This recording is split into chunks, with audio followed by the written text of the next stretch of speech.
In 1940, SOE had set up an organization which would spread its secret networks into the heart of occupied Europe.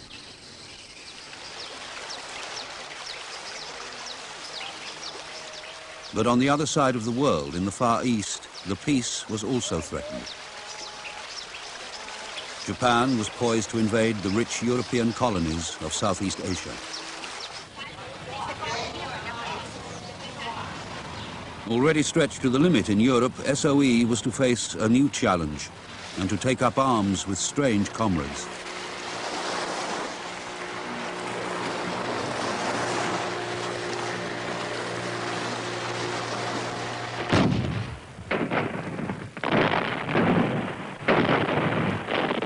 In 1940, the Japanese were already at war with China. It was just one stage in their plan for a Japanese empire spreading thousands of miles into Asia and the Pacific. When France fell, they pushed into French Indochina, adding to their gains.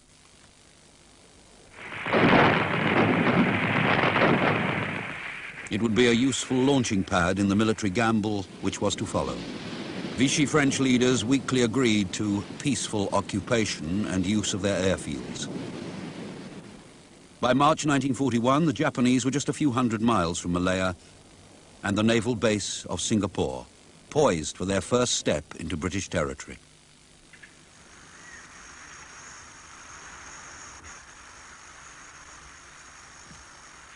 Japan had long set her own sights on Europe's colonial treasures. Malaya was an especially glittering prize, supplying half the world's rubber and tin, resources which had become vital in wartime. Malaya's exports passed through Singapore, Britain's principal naval base in the Far East, crucial to the security of Southeast Asia. In a city already teeming with secret agents, SOE set up the Oriental Mission, its first outpost in the Far East. Headquarters were in the Cathay Building, Singapore's first skyscraper. A training school was set up at a remote spot on the coast in a millionaire's house. Tin miners, planters and civil servants came to learn SOE skills. SOE also planned to recruit local people from the mixed community, Chinese, Indian and Malay. If the country fell, they would harass the Japs, working in secret behind the lines. But the proposal was turned down flat by the authorities. The governor declared it was bad for the Oriental mind to suggest the Japanese might win. Military chiefs condemned the plan, but even SOE thought the action would be elsewhere. In fact, the top priority really was to try and get something moving into China. So we were very busy trying to get a route up the Burma Road into China and people there. And then Hong Kong seemed very urgent to us. So we helped with organizing a stay-behind party to stay in the new territories in case of an attack on Hong Kong, which everybody expected. SOE slipped agents into Hong Kong, Thailand and Indochina. While in Singapore, the British built up defenses. A comfortable feeling of security prevailed.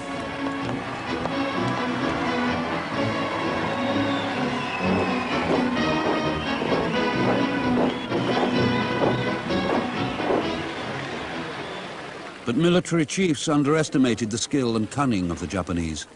Troops and equipment were poured in, but they were not enough. The British Army in Malaya lacked tanks, artillery and wireless. Singapore was to be defended in the air by Buffalo fighters. They were hopelessly out of date. Churchill put his faith in the Navy. He sent 2 battleships, one his pride and joy, the Prince of Wales. It was too little, too late.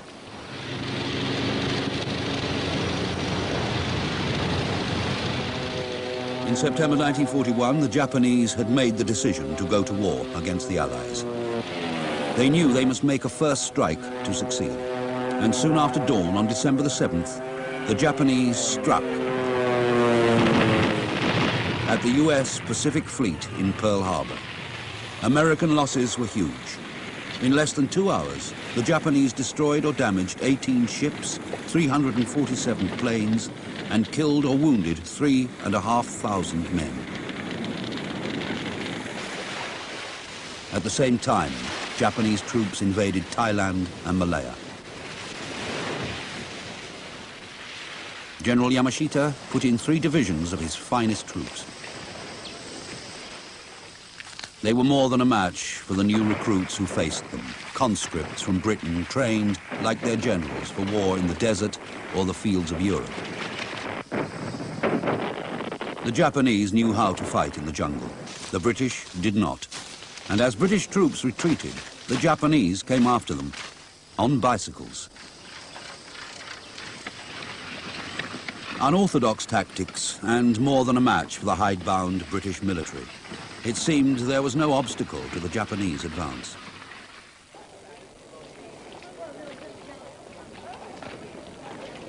Within 4 days, the Japanese had complete air supremacy. Churchill's mighty battleships had been sunk. Japanese troops were only 500 miles from Singapore with little to stop them. SOE was given the go-ahead rather late in the day. They turned for recruits to the Chinese community in Singapore. With a tradition of secret societies, they were well suited to clandestine work, and SOE knew they were anti-Jap. They already had an anti-Japanese organization collecting funds for the defense of China. Now that war had come to Malaya, thousands of Chinese had already joined a local militia, eager to avenge Jap atrocities in China. SOE chose recruits already skilled in underground warfare, in the Malayan Communist Party. Until June 1941, on Moscow's orders, these men had waged war against the British, fomenting strikes and trying to undermine the British war effort. But when Hitler invaded Russia, communists throughout the world had been ordered to back the Allies. A deal was done. Communist prisoners were released from jail to join SOE. The first group was picked up from a street corner in Chinatown and taken to Jim Gavin's training school. They were apt pupils.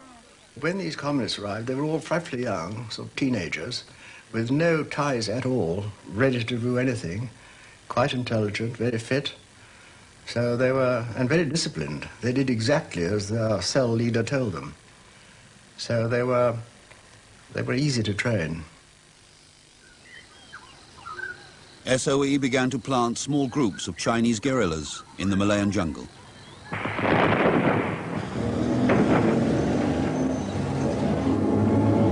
As their positions were overrun, their job was to harass the Japanese and to report on enemy troop movements.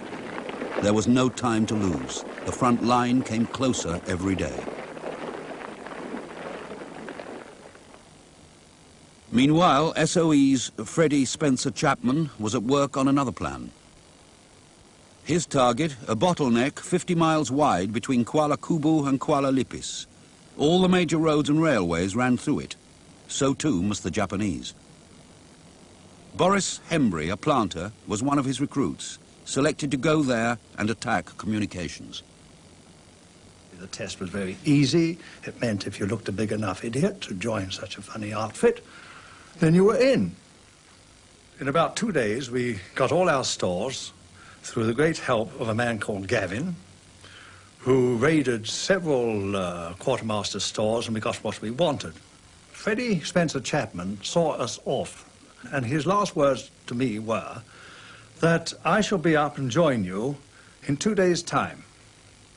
That was the last I saw of Freddie until end of May 1945. With jaunty disregard for the approaching battle, they set off, Freddie driving his own rather flamboyant transport.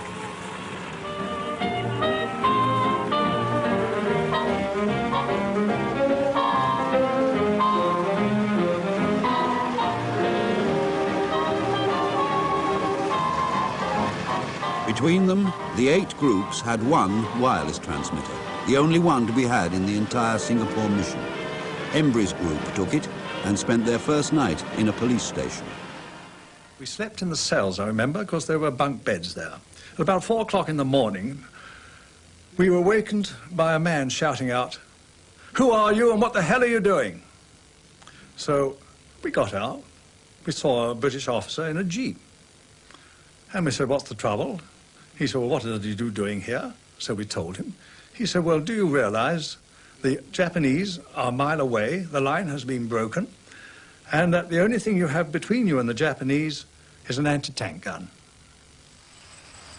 Hembry abandoned the comfort of the police station and took cover in the jungle.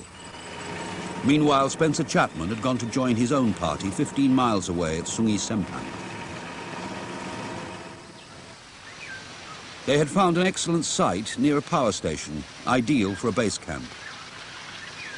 From the power station, a pipeline ran up into the jungle, and at the top, they made their camp. But not for long. Chinese bandits raided their stores, and then the Japanese arrived. Freddie decided to abandon the camp and walk the 15 miles across jungle-clad hills to join Hembry. Sapper John Sartin was in the party. For him, the walk became a nightmare.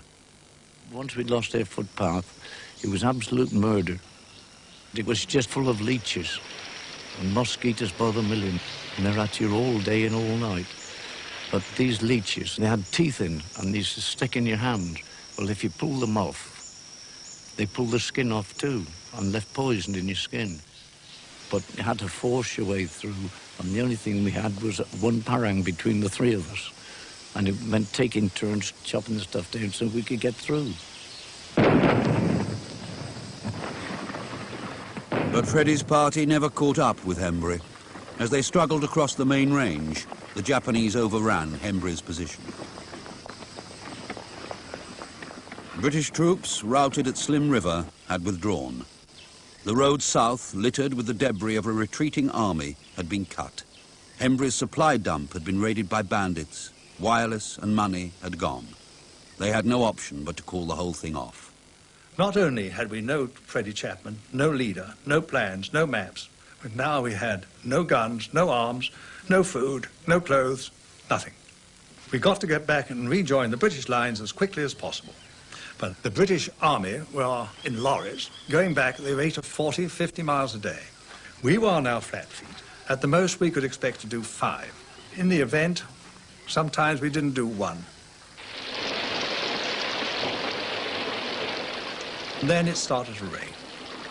It rained, and it rained. We were sopping wet in minutes. The going was getting even worse, and we had found ourselves in a thorn jungle. Our skin was ripped to pieces, our clothes were ripped to pieces. There was no point in going back. We had to keep going.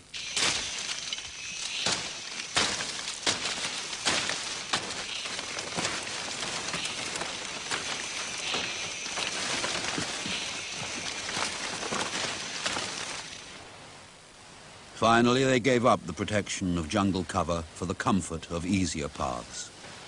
They took to plantations and even main roads. Not one person gave us away. It was absolutely remarkable. Now, I put that down to the fact that we could talk the language. We could joke, and we did joke. We told them this is a temporary setback. The British Army will be returning in about 3 weeks or less than a month. Little did I know it would be 3 3/4 years. Hembry was lucky. He managed to escape by fishing boat to Sumatra, thence to Singapore. But what of Spencer Chapman?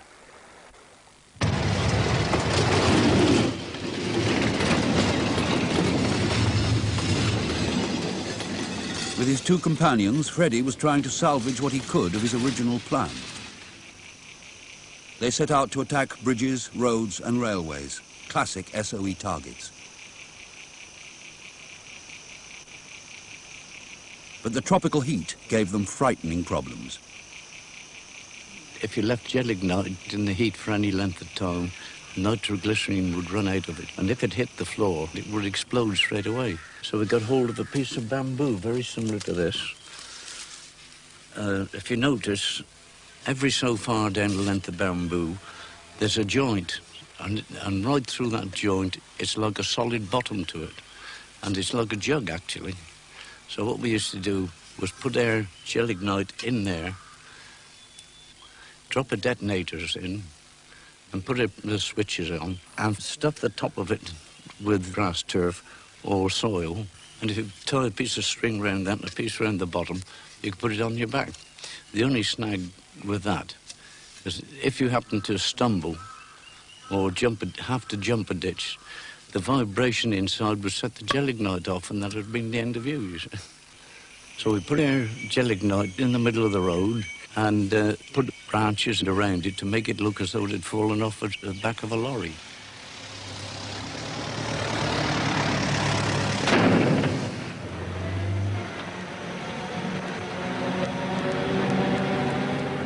For 2 weeks, Chapman and his saboteurs roamed the Malayan countryside. Japanese convoys had to reckon with the ingenuity and daring of the SOE team. The three men showed what might have been achieved by SOE's original plan for stay-behind parties. In one mad fortnight of sabotage, they derailed 8 trains and blew up 15 bridges.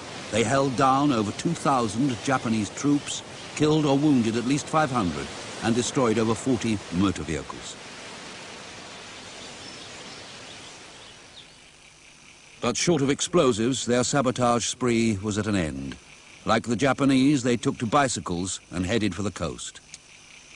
We came down the Gap Road and we found 3 sandbag walls 6 foot high stretching across the road. There was a gap in the middle, and just as we were going through this gap in the wall, I heard a yell behind me.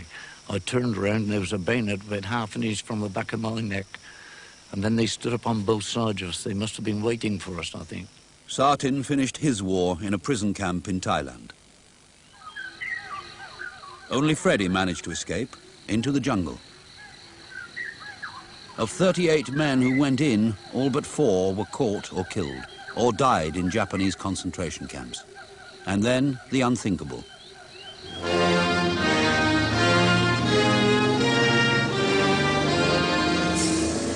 Singapore fell to the Japanese.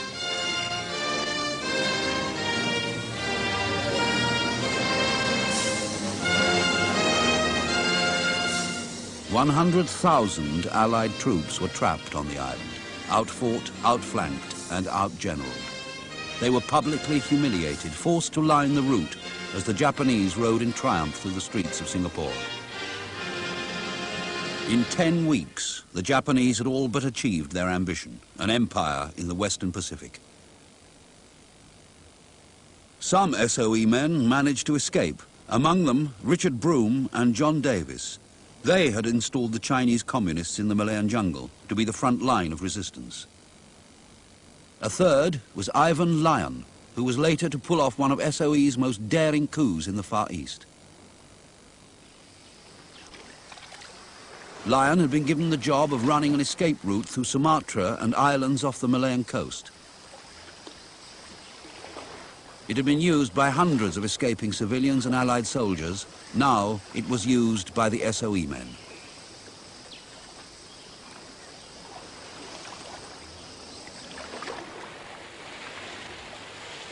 "18 men packed into a tiny boat designed for coastal waters. Lyon was navigator. For 10 days they made slow progress along the coast until they ran into their first storm. John Davis recalls.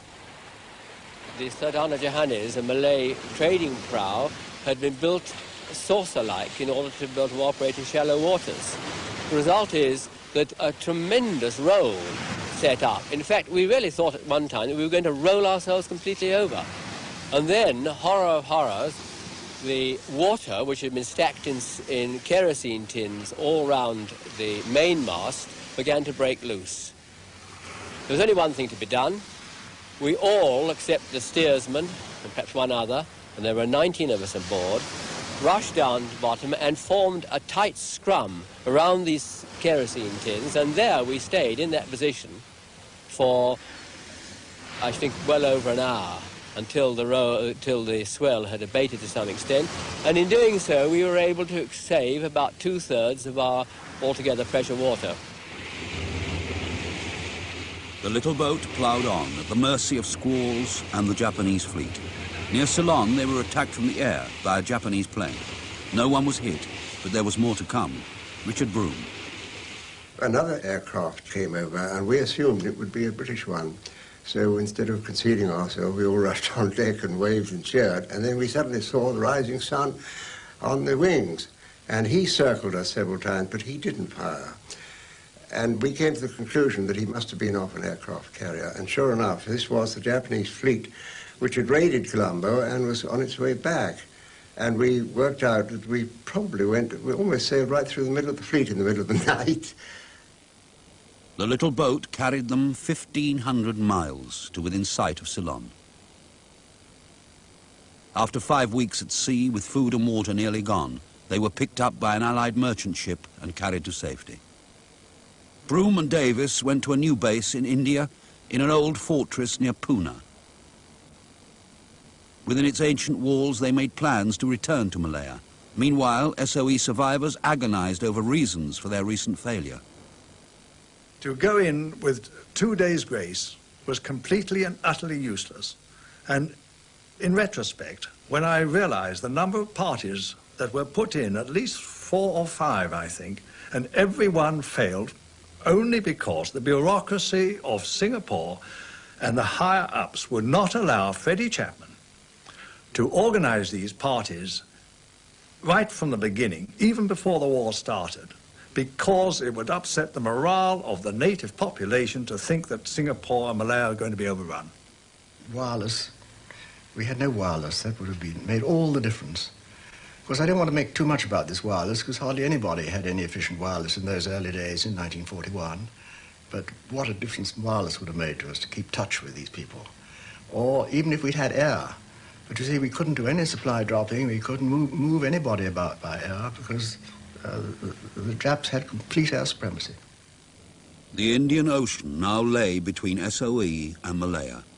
They had no aircraft to cross it and no wireless contact. The country was out of reach and deserted by its British masters. Yet SOE's job was to organize resistance to the Japanese inside Malaya. John Davis began work with Limbo Seng, a Singapore businessman. Already involved in resistance, he'd been forced to escape. In Chungking, the Chinese capital, he found willing recruits for SOE. They were soldiers and students born in Malaya, anxious to return and fight the Japanese. Limbo Seng brought them to SOE's camp in India to train with Davis and Broome. By summer 1943, SOE's Force 136 was ready for Malaya.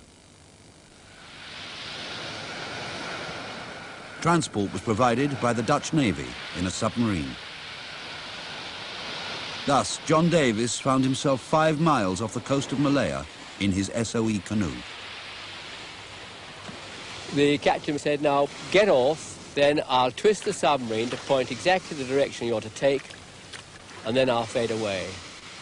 And it was quite a dramatic moment when he had done that, and glancing behind us, we saw and heard the gentle throb of the submarine fading, fading, fading until we were on our own. We were about 300 yards from the shore when suddenly the land breeze brought the perfumed, heavy air of Malaya back to us. That with the very gentle swish, swish of the surf. And I think we all sort of opened our chests and said, "My God, this is just like being home again." It was the first British landing on Malayan soil since the humiliation of Singapore. They buried their wireless and other gear and crept inland. With their white skins, Davis and Broome were conspicuous. They would have to stay under jungle cover.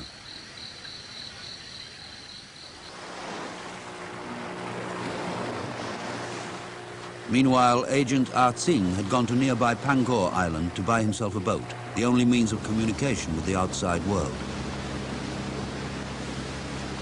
Undercover as a fisherman, he had a second job, vital to the success of Davis's mission: to make contact with SOE's communist guerrillas, left in hiding by Broome and Davis before Singapore fell. Davis heard they collected funds from local fishermen. He gave orders to Ah Tsing: "Buy your way in." 结果他们一队人员又多一点钱，我刚好嘛，我就跟他讲，我可以给你们多一点钱，可是你们要找陈平来看我。 Chen Ping was leader of the local communists and in touch with party chiefs, a vital contact for Davis. To gain Chen Ping's confidence and to prove his own identity, Ah Tsing took him to the beach where the party had landed and dug up supplies they'd buried there. 这个无线电呐、机关枪信案呐、爆炸炸药啊，他原来你是联军的。 我你就是联军来找你嘛。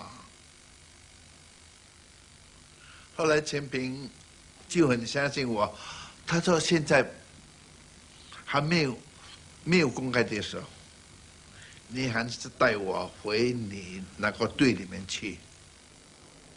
Chen Ping brought news of the 7 communist groups left behind in the jungle by SOE.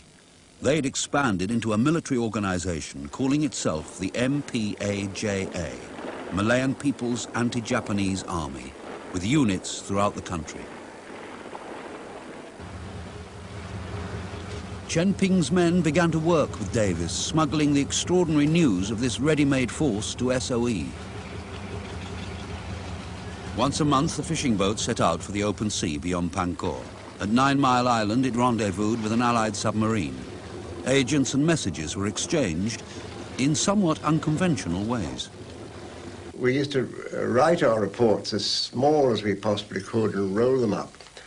And then it was a question of keeping them free of weather. And we had, I can't think why we had them, but I suppose this was thought of before. Anyway, they were put into a French letter. And then they were concealed in various ways. One was at the bottom of a full tin of Andrew's liver salts. And the other one, which I thought was the best of the lot, was in the brain pan of a big dried fish. But rumors of the SOE mission had reached Japanese ears. Davis and Broome decided to abandon their camp near the sea and move further inland, closer to the communist guerrillas. Chen Ping and his men escorted them on the perilous journey across 60 miles of occupied territory to a new hideout deep in the jungle. To our surprise, we found a complete camp, beautifully made, all ready for us. A guard, an MPAJA guard, all ready. This was fairly early in the war, so the food was good, and we settled in there really very happily. Davis now put relations between SOE and the communists on a more official footing. He held a meeting at the camp with top party officials. They were obviously suspicious, and they weren't prepared to give very much. So we thrashed out a bit of an arrangement. You see, the trouble was that we obviously weren't going to discuss what was going to happen after the war, and they were very interested in that. They didn't want the British back or anything like that. But whenever they raised this problem, our only resort was to say, well, we're just soldiers, we don't know anything about the war at all. Nevertheless, Davis had gone into Malaya representing Mountbatten, Supreme Allied Commander, with authority and orders to make terms. They wouldn't give us a direct command of the guerrillas, but they would take the orders of the Allied commanders over any fighting, and we, on the Allied side, would get them arms, money, and medicines. So we had, in effect, got a complete agreement with them for cooperation, with a strong feeling on all our parts that this was something that we were all going to stick to. Meanwhile, Lim Bo Seng's other Chinese agents were setting up their own network in the towns. They operated undercover as coffee shop waiters and businessmen, collecting intelligence. The key man worked from this shop in Ipoh, posing as a black market dealer in food and gold. It was dangerous work for which they had not been trained. The agents were getting uneasy. In March 1944 came the first clear signs of trouble. 我们出来借潜水艇的地方呢，就九岛屿那个地方呢，借潜水艇已经失败了，已经借不到了。也发现的敌人来跟我们跟这个我们舰艇的人的这潜水艇来跟我们这个碰头了，那么这些问题呢就越来越紧张了。Agent R. Lim became jumpy. The Japanese had moved onto Pangor Island in force. He feared the network had been blown.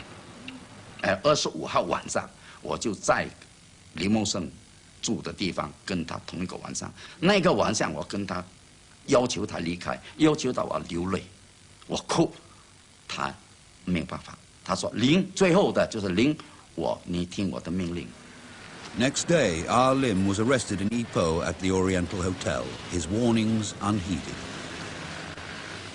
Art Singh had already been caught and taken to this house in Ipoh for interrogation, but he managed to escape while pretending to take a bath. 我就在里面，穿着拿出来，叮叮咣咣，就打开水龙啊，就用洗澡的方法，好像洗澡一样了。然后，其实水管有开，人没有冲凉啊，我就从那个船门就这样慢慢出来，就从3楼跳到2楼，2楼就透到地上。 He managed to escape in a pedicab. Risking recapture, he went to report that the network had been destroyed. Well, he told us that the thing had been discovered at the Pangor end, that somehow or other the Japs had got hold of this Tauke who'd been running the fishing boats for us, and he had told them what he knew. We always knew he would have to if he was caught by the Japanese. There was nothing else he could do. We never blamed him about that. But from that, they got a line on all our agents outside, including Limbo Singh. There we were. The whole of our organization had perished. It was our fault in a sense that we'd had to make the fatal mistake of relying on one line of communications. And all this sort of thing, we should rely on 2 or 3 different lines, but we just hadn't got a different line. So that as soon as the Japs broke into the one, the rest followed, one after the other. All links with the outside world had gone. Now began the worst time for Broome and Davis. Forced by the Japs to move further inland, their new camp was often damp and unhealthy. They were completely cut off from SOE, unable to keep the submarine rendezvous, their wireless still buried on the coast. For nearly a year they were trapped in their jungle camp, guests of the communists on whom they depended. Most of the time they were ill, laid low with malaria and dengue fever, trying to stave off the worst effects of malnutrition, living off what they could find in the jungle. The great thing was to keep up our vitamin C, which we were able to do by getting tapioca plant tops, the light leaves, and also the leaves of sweet potato. I think because of that we were able to avoid any bad attacks of beriberi. In addition, we usually managed to get up from, despite the troubles and difficulties, from the plains, a little, very scrubby little dried fish, a wonderful fish paste called blachang in Malay, which is really crushed, and I should have thought almost bad, shrimps. But it is the most finest thing possible to eat with just plain rice. 至于这个老鼠啦。 青蛙啦、蛇啦，这些是我们在湖上这个好的这个鱼吃的，不多，我们时常要很辛苦了才能够抓到这些东西。那么有一次啊，我们看到3只狗离开它们很远的时候，我们就把它像野狗这样杀掉来吃。那么煮来吃，大家都。 尤其是梦游，他们吃了都说很好很好。他说不小心狗入来了。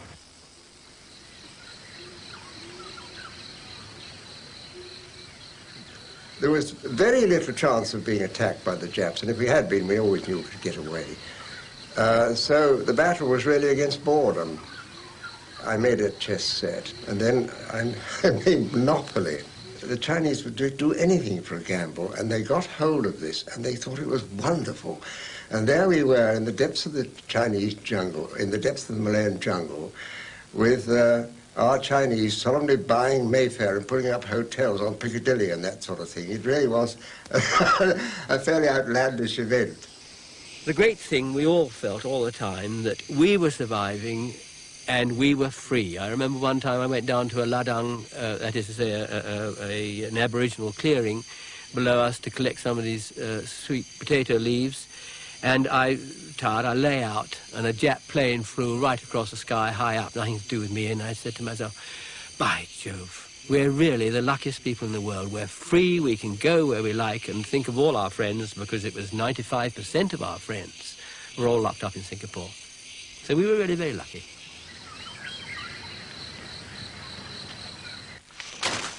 At last came a breakthrough. The communists brought them their wireless equipment from its hiding place on the coast, suffering somewhat from burial. The batteries, of course, were completely dead, non-existent, hopeless, had rotted away. They'd been in a swamp for about 9 months, I think. And the panel generator and the dynamo were just a thorough rusty mess. The communists were helpful, but slow.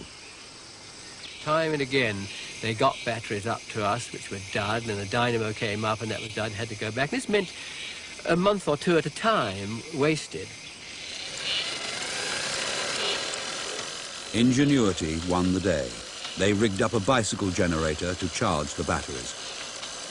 And you can imagine there were about 6 of us, usually rather ill and weak people, trying to keep this bicycle going flat out all day. And yet the day came when we managed to get sufficient to make a transmission.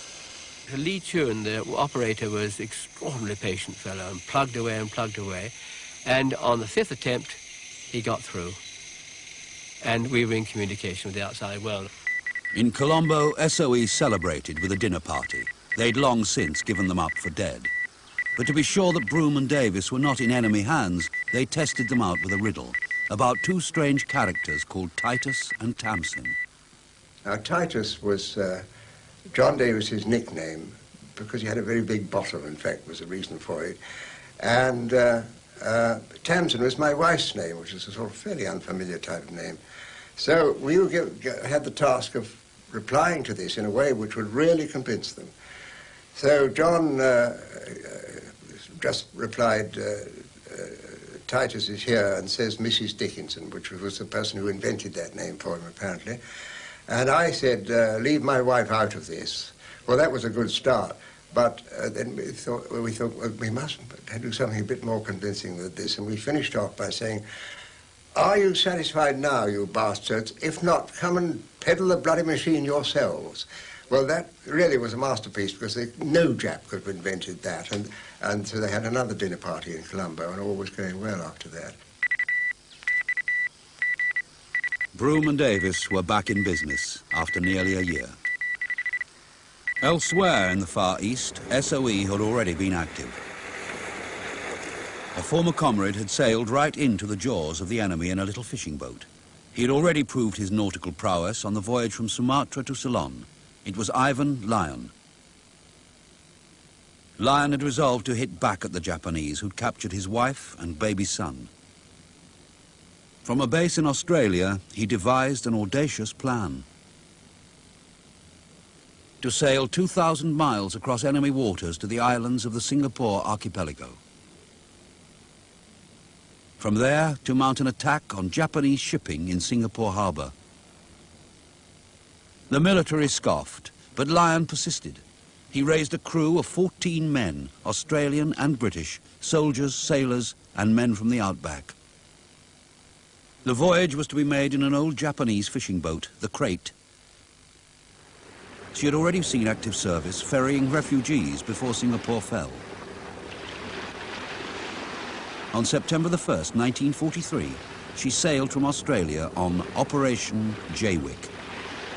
On the 16th, they were within 20 miles of Singapore harbour, the first Allied vessel to enter those waters since the surrender. Lyon and a chosen team of 5 officers set off in 3 canoes. For several days, they hid among islands south of the harbour, secretly observing Japanese shipping.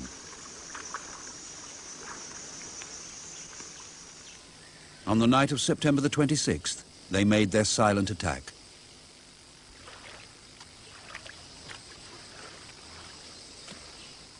Techniques learned in the locks of Scotland were put to good use in the warmer waters of Singapore.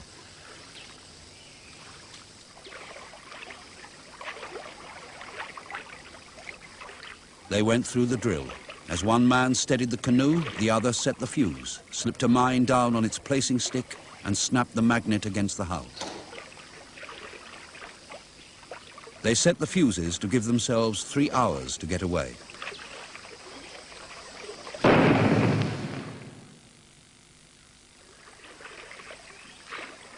From the safety of nearby Dongus Island, Lyon observed with some satisfaction the results of their night's work. They had sunk nearly 50,000 tons of Japanese shipping. Back in Melbourne, congratulations flowed in. The Japs had been given a bloody nose on their own doorstep, but Lyon was already planning a second, more daring raid. He turned to SOE in London for backing and for less primitive means of launching the attack. Baker Street did not fail him. SOE's Walter Chapman was conducting trials of a new prototype, the Sleeping Beauty submersible canoe.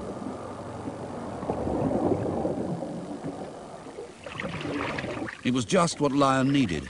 After a test run in Staines Reservoir, he ordered 15. More battles with authority, and Lyon got the go-ahead. He returned to Australia to raise a new crew. 6 of them veterans of Operation Jaywick. This time they travelled in comfort in a Royal Navy submarine with their precious Sleeping Beauties. On September the 23rd, 1944, they surfaced in the archipelago, a year since Jaywick. Lyon spotted an old junk, the Mustika, just what he needed to sail close to Singapore. Without much persuasion, the Malay crew handed it over.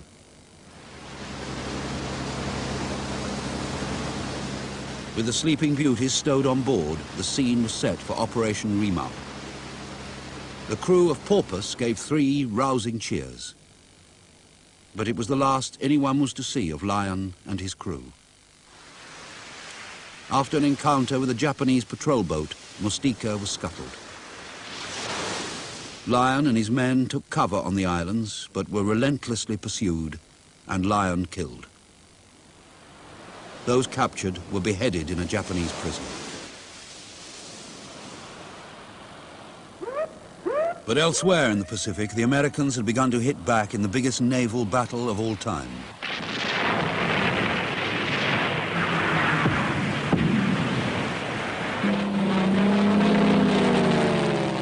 It was autumn 1944, and throughout the Far East, the Allies were on the offensive. In Burma, the tables had also been turned. The Japanese had suffered their first major defeat on the Indian border. In some of the worst fighting conditions of the war, they were being driven back.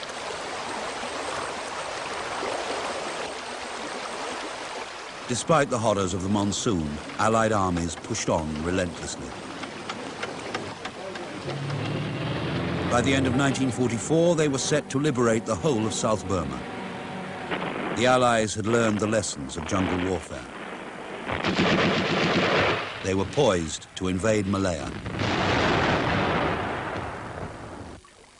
In Colombo, SOE was preparing to send in more men to back the invasion.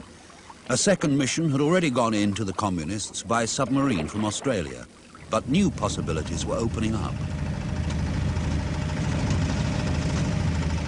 SOE could now reach Malaya by air. Based at Trincomalee in Ceylon was a fleet of Catalina seaplanes.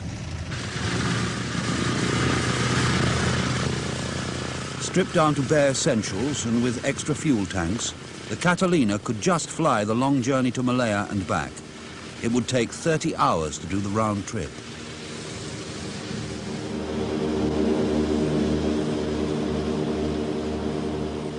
For its first airborne mission, SOE chose a group of Malay officers.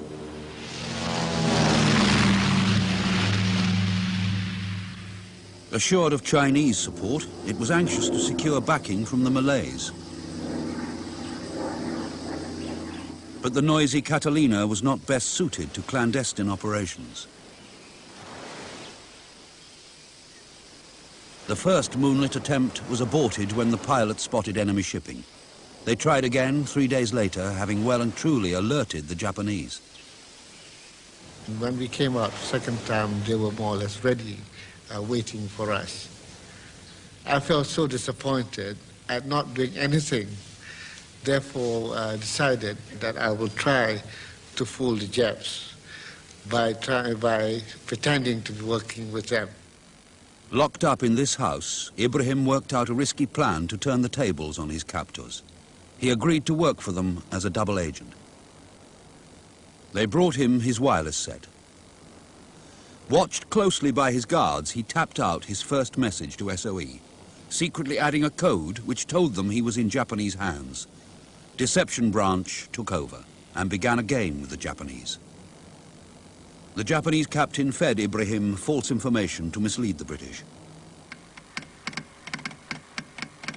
But they too were cooking up misinformation. They told Ibrahim of plans for an Allied landing on northern beaches. He passed this on to the Japs, who moved up troops in readiness. The invasion was indeed planned, not for the north, but the south. It was a complex game of double bluff. While Ibrahim played it, SOE wondered, would other Malays risk their lives, like him, in the resistance? SOE had begun to supply John Davis's guerrillas, but they did not want the Chinese communists to be the only conquering heroes. The question was, had Malays accepted the Japs?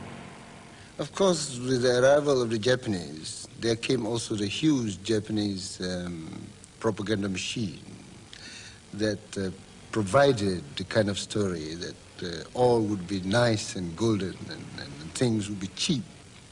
As things went by and supplies were cut off and there was not enough local food supplies, then of course food became very scarce and clothing became very scarce and people began to question, began to wonder, what on earth is all this after all the big promises? Japanese rule had brought hunger, torture and death to all Malaya. It was not only the Chinese who longed for an end to the Japanese empire. SOE cast its net in the northwest, near the frontier town of Grik. Colonel Peter Dobry led the first mission to the Malays. Response was overwhelming. Saya mula-mula dengar perkabaran tu daripada abang saudara saya, itulah Mat bin Mat Piah. Iaitu dia bekerja sebagai ketua kampung di Basia Lama.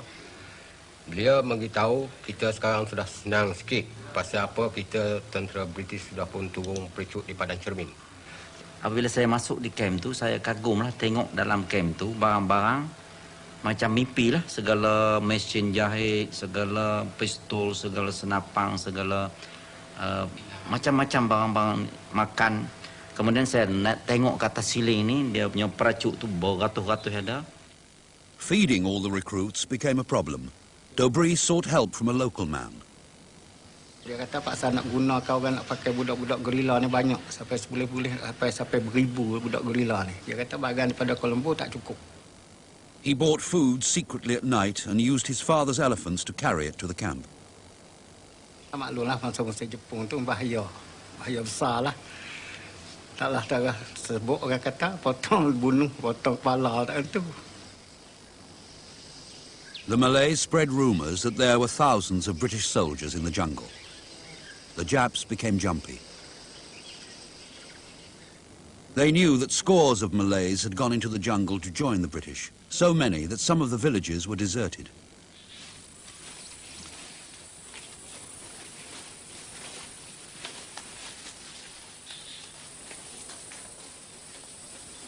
The Japanese threatened to make an example of one small kampong by taking away its rice. Without it, the villagers would starve. But Peter Dobry and his guerrillas came to the rescue and hid the rice. As they rested from their labors, weariness overtook caution. They were rudely awakened by the Japanese.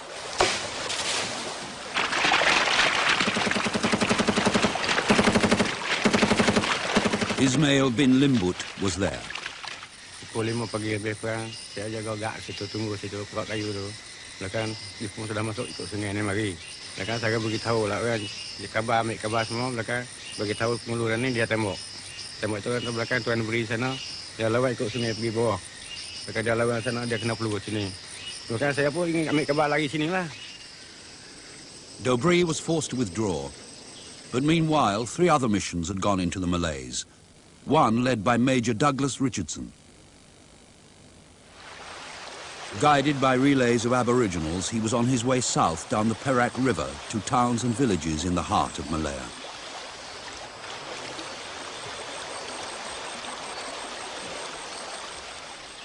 At this safe house on the edge of the jungle, he met a man who would be key to the building up of a Malay army.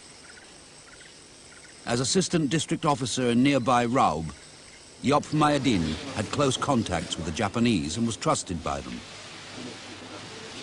He could travel freely and meet people without suspicion. Thus, he had already raised his own force of 60 volunteers to fight the Japs. These men would now have new jobs with the Japanese as spies for Richardson. We managed to insert people to work in with the Japanese garrison as cleaners, drain cleaners, and telephone operators, and all odd jobs. Yop raised an army of Malay recruits and Richardson trained them. They too were ready to back the British, as SOE had hoped. August 1945, preparations mounted for Operation Zipper, Malaya's D-Day. Over 5,000 Chinese communists waited in the jungle to be armed. The agreement drawn up through John Davis was now honored. Weapons, ammunition and explosives were flown in, and over 500 SOE men. A secret army waited in the Malayan jungle. Even the Aboriginals had been recruited. SOE had come to depend on them.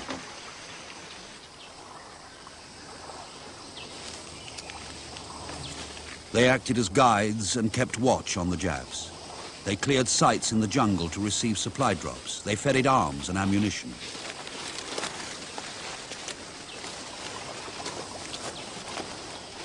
Hundreds of tons of stores were hidden in the jungle and kampong houses as Malaya awaited the call to arms. Then, unexpectedly, the war was over.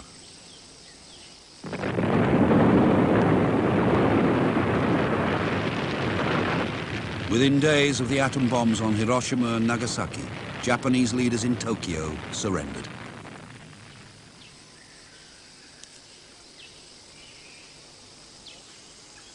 In the uncertain dawn which followed, Peter Dobry's men crept out of the jungle. Unsure if news of peace had reached the Japs in Malaya, they crossed the Perak River.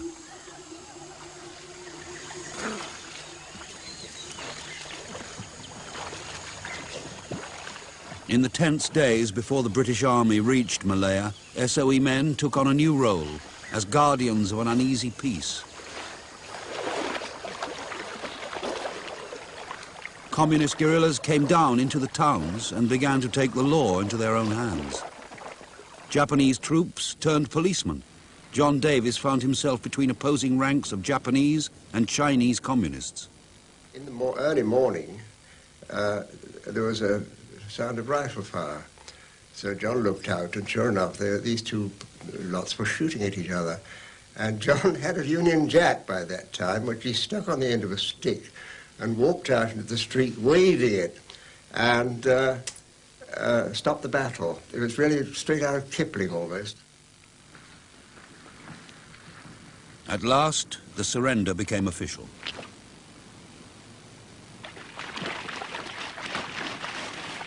Throughout Malaya, SOE officers attended the ritual handover of swords.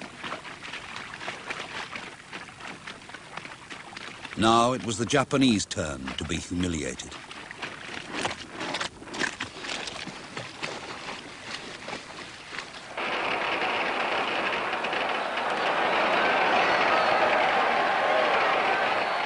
But as the celebrations began, The Japanese threat began to give way to a new one.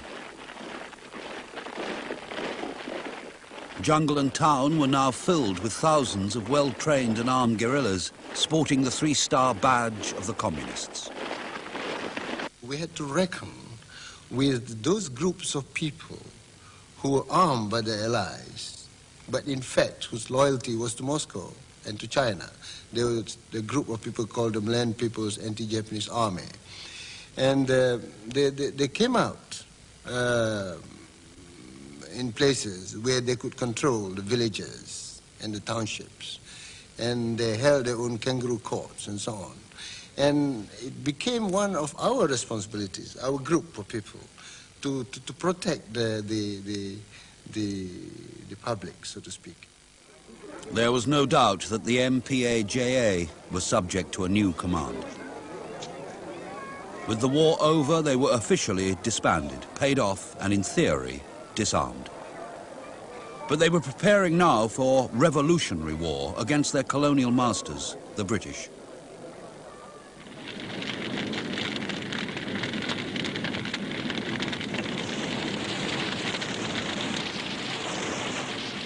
Within 3 years, former comrades had turned enemy. Tactics learned from SOE were used as communists fought to seize power in Malaya. SOE had armed communist guerrillas throughout Europe and the Far East. In Malaya, the British themselves had to face the consequences. To win a war which had threatened the freedom of the world, a Pandora's box had been opened.